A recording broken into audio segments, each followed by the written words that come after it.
I am Dracula. There was one thing he could do in English. He did it brilliantly. It is that hypnotic stare with the eyes and everything and the exaggerated line readings. Good night, Mr. Renfield. Everyone thinks he played Dracula lots and lots of times. He only played it twice in his career. All the Draculas since are in the image of Lugosi. It has some of the great lines of horror cinema, and nobody delivered them like Lugosi. Bartman! Bart Beast! He loved acting. He loved giving audiences what he had. You have harnessed its power to destroy. All dead! But who would want us dead? Do you want me to tell them? He had that special quality, which is a movie star quality. He was bigger than life. What a funny-looking man. He's a show in himself. Did you notice his accent? I wonder where he comes from.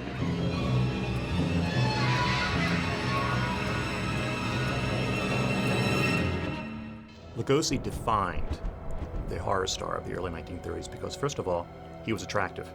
He was seductive. There was nothing repellent about him.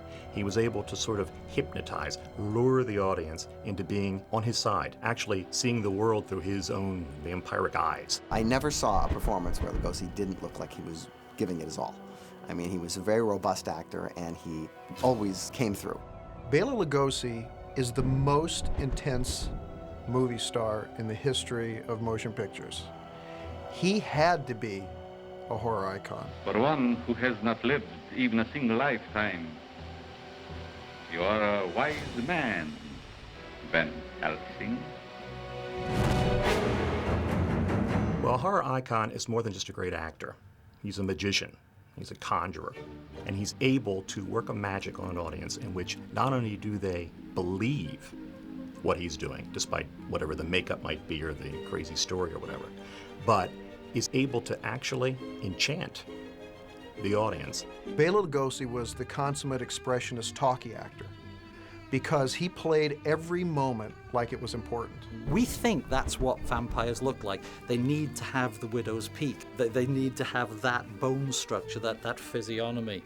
It's only the look because that's the look Bela had. He was a very warm, very generous person. He was somewhat shy because of the language problem, and because he always felt that he was sort of an outsider in the Hollywood colony. There's something about the way he reads the lines, the way he talks, and the fact that horror as a discrete Hollywood genre really only begins in the early 30s means that it's a talky genre, isn't it?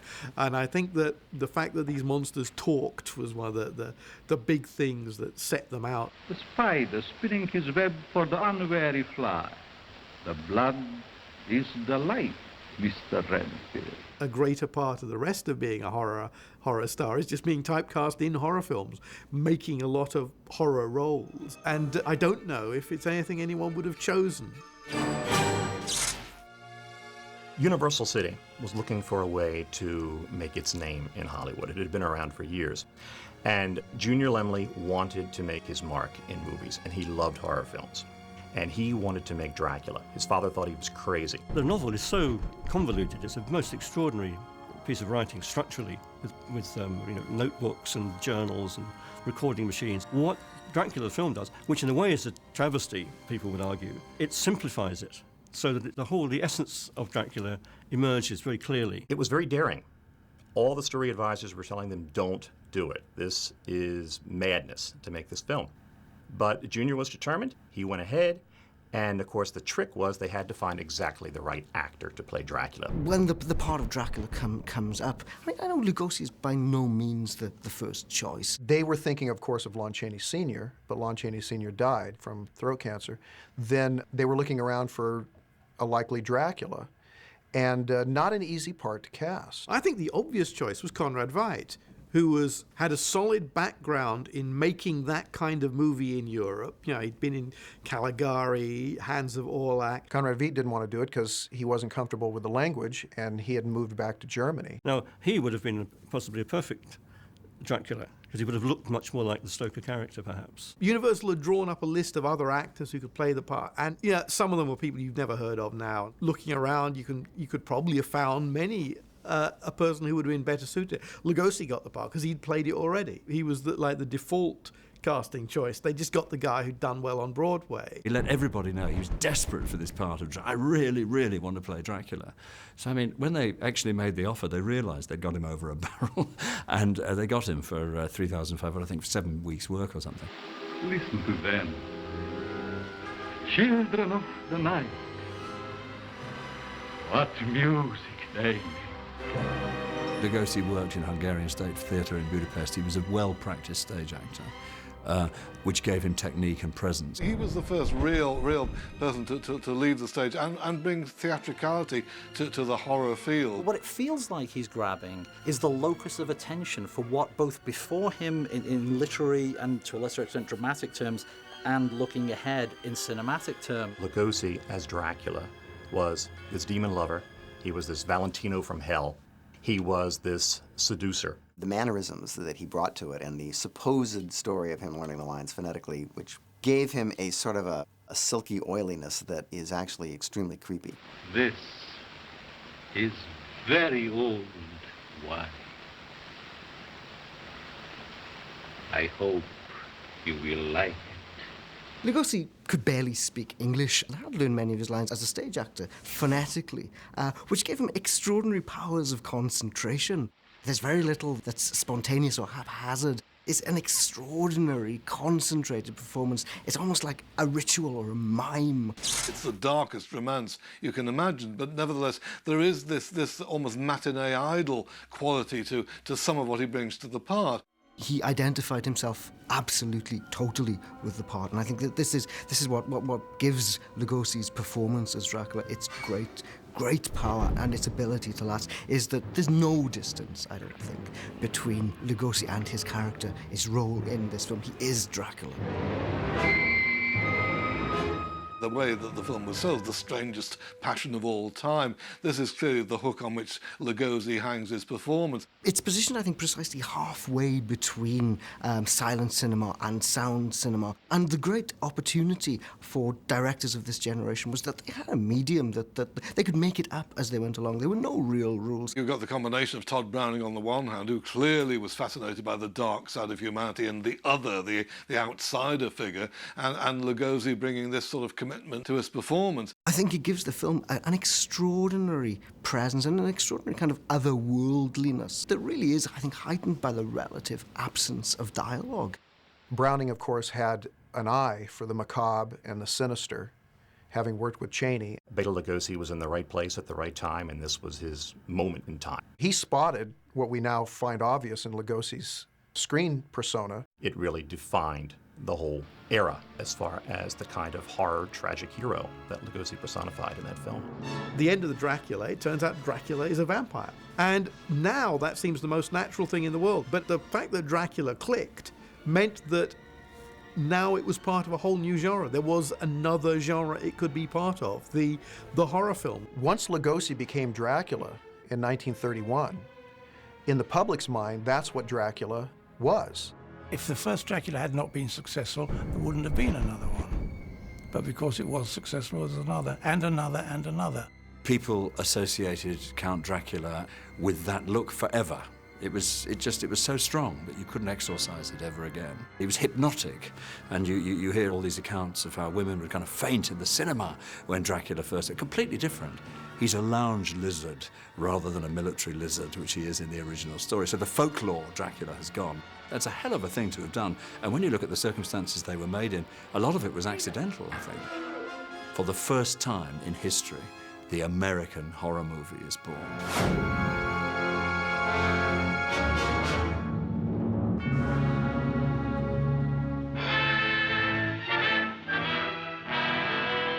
One of the big stories that's in all the biographies, and Lugosi particularly told it often and often, was how he made Karloff by turning down the role of the Frankenstein monster. Carl Laemmle Jr. was not going to hire Robert Florey to direct Frankenstein, but he did want Bela Lugosi to play the monster. That's when Florey did the screen test on a leftover set from Dracula, which was the creation of the monster, and he had Edward Van Sloan as Dr. Waldman, he had Dwight Frye as Fritz, I don't know who he had as Dr. Frankenstein, and he had Bela Lugosi as the monster. who basically just laid on the slab and opened his eyes. When Carl Laemmle Jr. came back and saw that screen test, he didn't like it. As a matter of fact, the story is that when he saw Lugosi in his makeup, he laughed. This was a great scar for Bela Lugosi. It hurt him. And he spent the rest of his life really telling people that he had turned the role down. The idea that coming off a big hit, Lugosi would turn down the lead role in a major studio picture for any reason is just absurd. May have been that if he'd worked on his Frankenstein's monster, he might have actually, you know, pretty well cornered the market in monsters at Universal. There was no contract offered him by Universal, as there was for Karloff after Frankenstein, so he was kind of forced to go out into the marketplace and take what he could get. Lugosi goes off with Robert Florey to make The Murders in the Rue Morgue, which is a terrific film, but it's very much in the shadow of Frankenstein. Lugosi throws himself into the role of the Mad Doctor in Murders in the Rue Morgue with such passion. He's fascinating to watch. He's almost savage on screen. Lady in distress? Who are you? Come with me. It always reminds me that horror movies are brilliant at carrying taboo themes. And because they're horror movies, nobody notices. I mean, this film is about bestiality. It's about someone, Dr. Miracle, who wants to prove in a literal way the truth of Darwin's great chain of being and natural selection by mating an ape with a human being, Eric the ape. He likes you, Camille. Look, you want your bond. Eric is only human, mademoiselle. He has an eye for beauty. And it's all covered over with their swapping blood. But, you know, when Eric stands over the bed and sort of drags the woman away, this is a movie about bestiality, which is an incredible... Today it's a huge taboo, let alone in 1932. I think it's a wonderful performance. He looks good, too. His curly hair and sort of carnival outfit. A very underrated performance. How many actors could talk to an orangutan in a cage and make it convincing? I'm in the prime of my strength. And I'm lonely. You can't help but buy it, because he believes it. And he believes it so passionately, he makes you believe it. I tell you, I will prove your kinship with the ape. He departed Universal after Murders in the Rue Morgue, and basically, again, unfortunately, was in a position to have to take what he could get. One of the things that he got was White Zombie. What other film could use just the actor's eyes to overlay for emotional effect over a scene?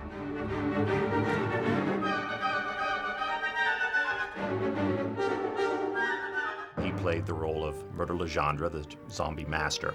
You watch that film and you think nobody else could really make this picture work.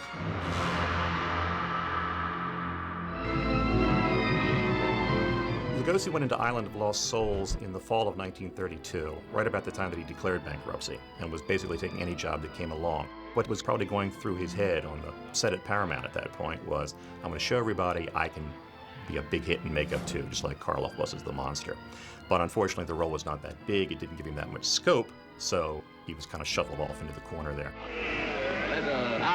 Even though his time on screen is very limited, what he does in that movie is frightening. Stop! The house of pain!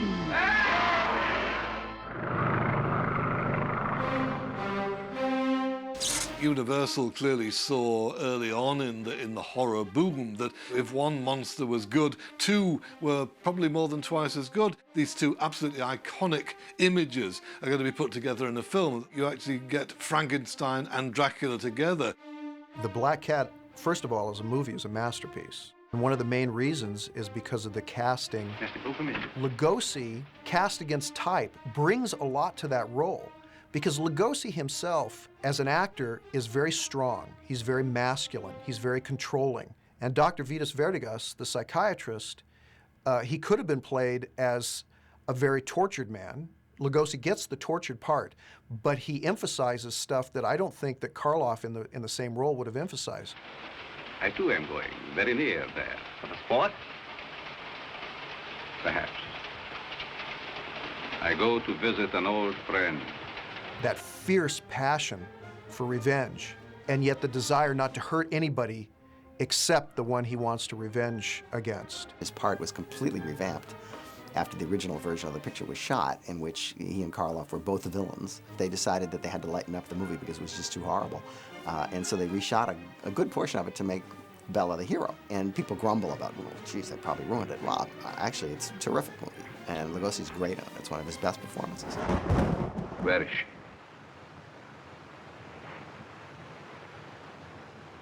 Fetus, you are mad.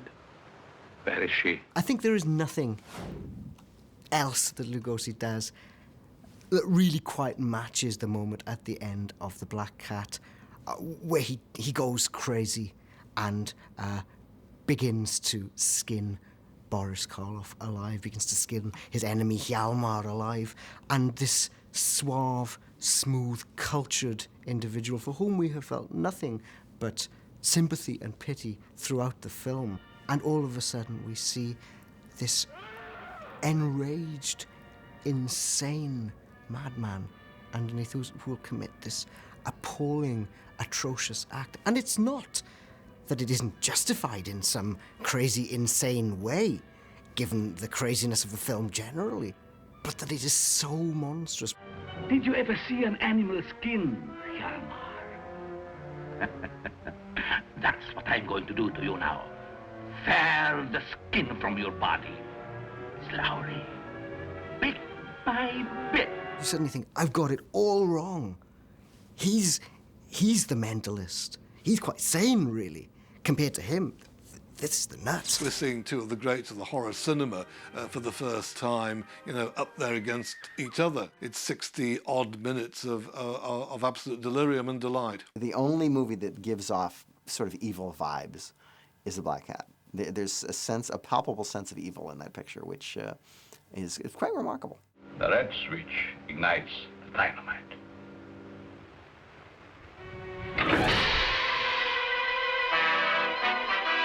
Karloff and Lugosi really are rivals. Lugosi always called himself Karloff's rival in his lifetime, but actually there was a big gulf between the two as far as box office power and salary and billing and all that sort of thing. What's interesting to me is that although Karloff obviously won, in career terms, that in the films they're more evenly matched. Dr. Benet, we meet at last. But we already know each other. True.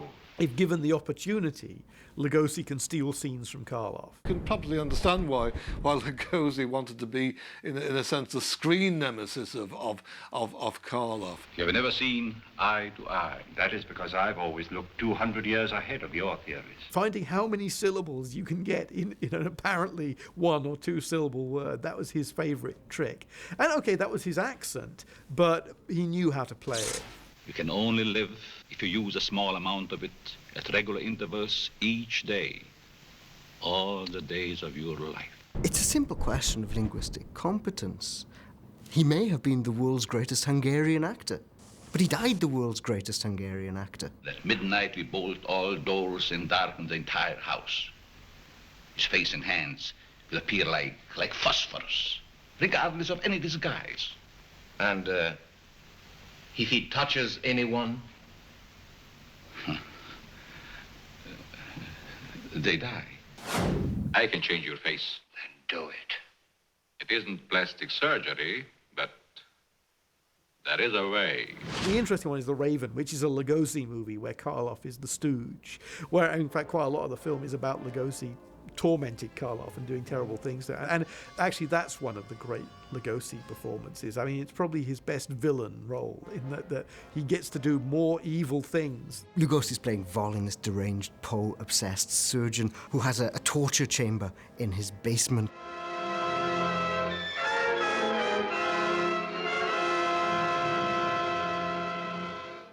Do I look different?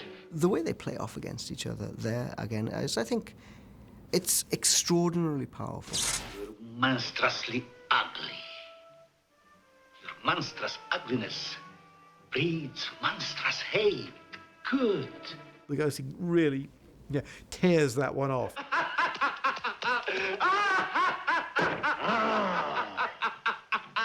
Lugosi Unhinged is just about the most sinister thing you can see. When he's given an all-out evil character, he plays it. He doesn't ask for sympathy. He brings the strength, he brings the stature, he brings that dark quality from his own personality, and he imbues the character that's written to be evil anyway with almost a satanic quality that goes beyond the human. There's even a line where the woman is admiring him while he's playing the organ. You're not only a great surgeon, but a great musician, too. And she says, it's almost as if you're not, and he finishes the sentence for her. A god, Yes. a god with the taint of human emotions. The film that ran into the greatest problems with the British censor actually at the time, and pretty well was responsible for bringing the first horror boom to an end. If you touch that switch, Bateman, I'll not fix you. No. You stay the way you are, Bateman. By the time he's reached Mark of the Vampire, which is only 4 years after Dracula, his career is already on the wane. He's already on the way out. He went back to he's not really a vampire, it's all a con, which now seems really strange, but that was the default ending of these stories. Certainly, I prefer his performance in Mark of the Vampire to his performance in Dracula in many ways, because I think he's a much creepier, scarier, unnerving character as a vampire, even though he doesn't say anything, except for the very end. It's very much a lesser role for him. I mean, he's off to the side, it's a cameo. He's already starting to trade on that image 4 years later. Carol Borland, who played his daughter, his vampire daughter, said he was the most sexually attractive man she ever saw. She said when Bela Lugosi walked into a room, everybody knew it. All eyes turned to him, conversation hushed, and it all became about, oh, that's Bela Lugosi.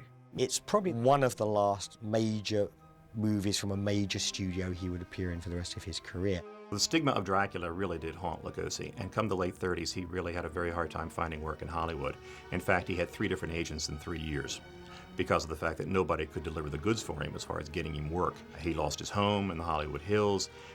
He found himself, as he put it, an out-of-work spook. He seems to have no sense of his own worth as an actor, and that basically doomed his career.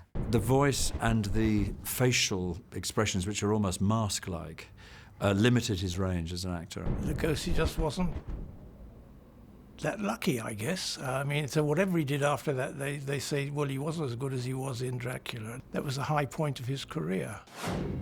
One of Lugosi's greatest performances is in Son of Frankenstein, which is a picture that was made by a very iconoclastic director named Roland V. Lee, who seemed to not give a fig what the studio thought about what was going on. And he was apparently rather outraged that Lugosi was being paid so little money.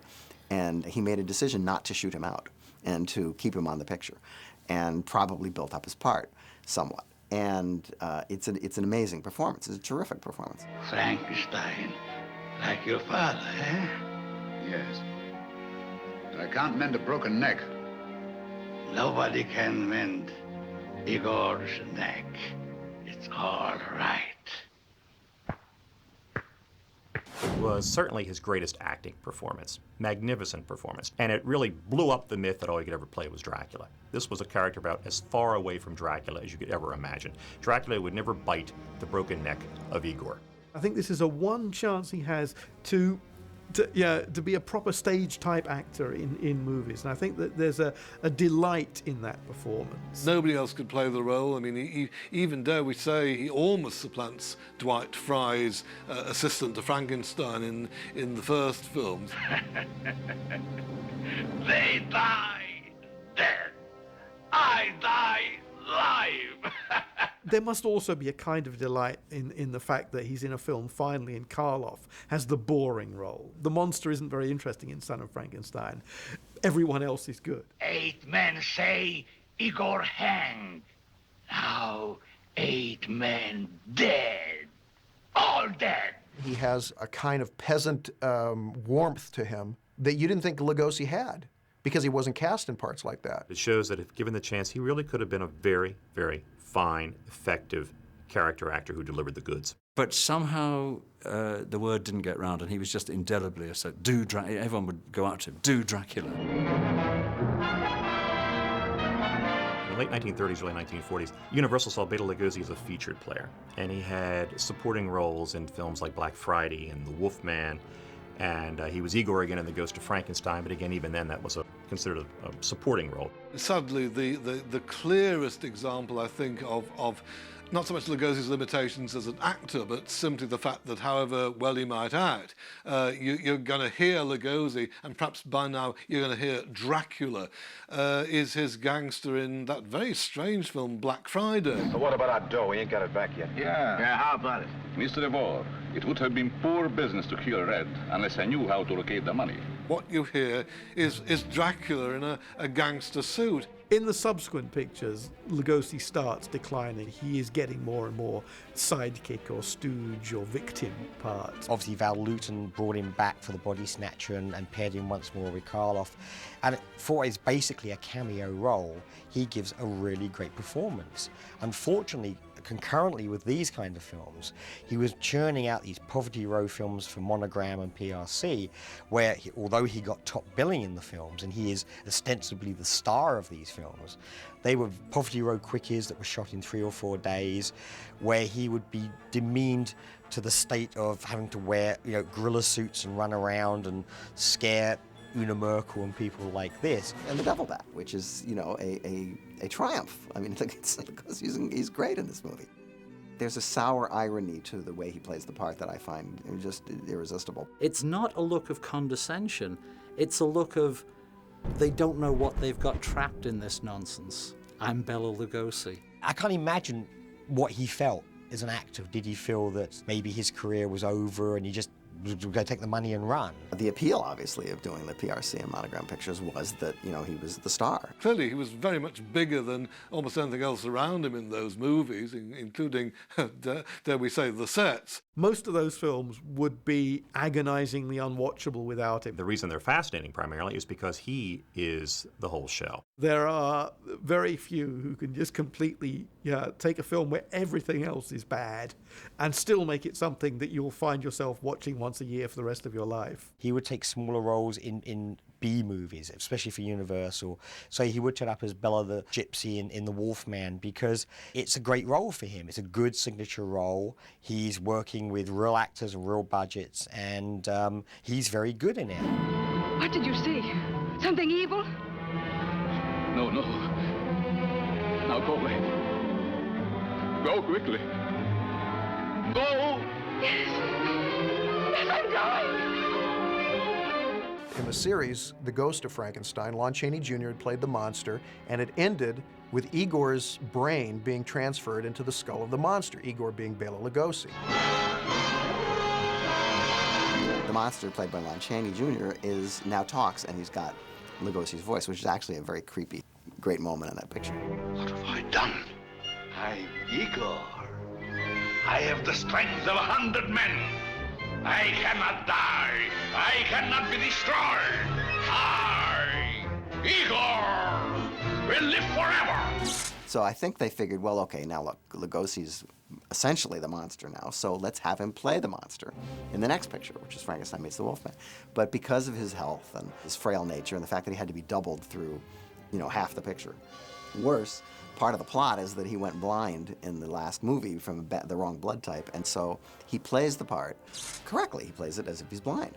And this is where the cliche of the shambling monster whose arms are sticking out came from, because that's the way Lugosi played it, because he was supposed to be blind. And he talked at the end of the previous picture, so he speaks, has lines in this picture.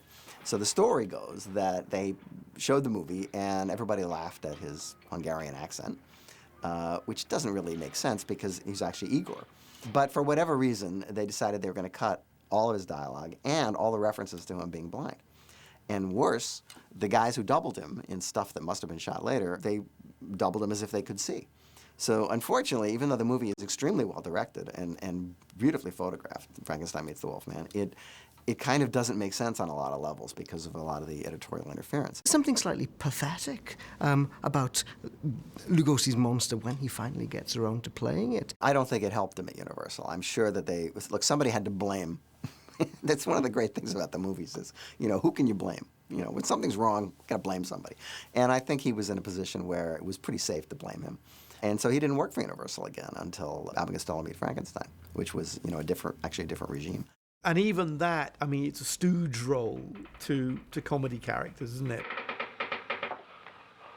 What's interesting is, Abbott and Costello do their routines, but Lugosi he gets this one more chance to do his role absolutely straight. Look into my eyes. Look.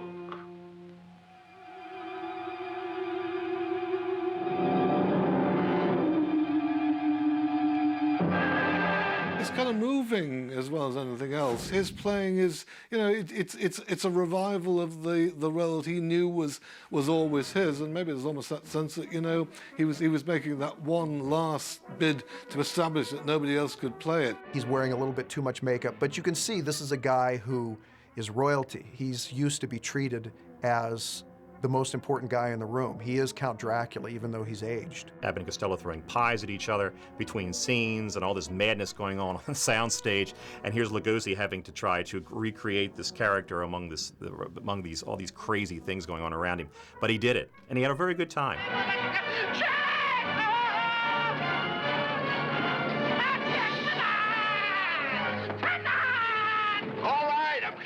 After Abbott and Costello Meet Frankenstein, Lugosi's fortunes in terms of opportunities in the movies fell.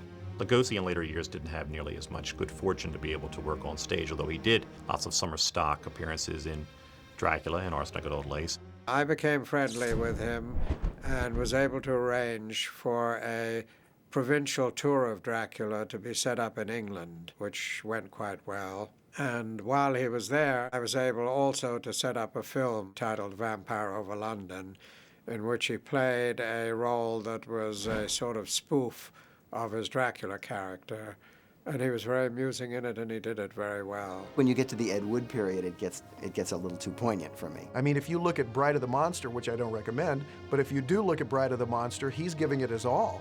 A very funny film in the way that only Ed Wood at his very best, which is to say his most incompetent, can be. Bela, with all respect to Ed Wood and those movies, was a sad way to end a career. Yet, of course, he's become even more iconic because of those films. That's one of the reasons fans love him, because Bela Lugosi never acted down to the material. I think it's wonderful that Lugosi received the tribute he did in Ed Wood, but it's also very sad to see, in a sense, Martin Landau, who's a wonderful actor and certainly nothing against him, standing on stage getting an Academy Award for pretending to be Bela Lugosi, whereas Bela Lugosi never received anything of that magnitude of respect in Hollywood in his career. I think the film, for me, has the same feel that you get from Targets for Karloff. It is your last chance of paying your respects to Lugosi. I bid you welcome. Lugosi is one of those actors who had one part in his life, that came along, completely transformed his career, made him a star, and then became a millstone around his neck. I don't think he felt trapped in terms of regretting playing that role. I think had the horror genre offered him more roles, even if they were just like Dracula, he would have been thrilled to do it. There's just so many times in a decade you can make a Dracula picture. My blood now flows through her veins. She will live through the centuries to come, as I have lived. That is now the way we think of Dracula. It's the way adults think of Dracula. It's the way children think of Dracula, with that accent, with that look. It's Lugosi we remember walking through that cobweb somehow, or listening to the wolves outside in the night, and many other great moments. It was the perfect marriage of actor and part. It was so strong that nothing can supplant it. His wife Lillian said that, "I wish you could have seen him on stage as Dracula. He was like a great animal, but you didn't pull the whiskers because any minute he could pounce." So there was a mixture of the charm and of the beast in him. And this is something that later horror films have built on and capitalized on for decades.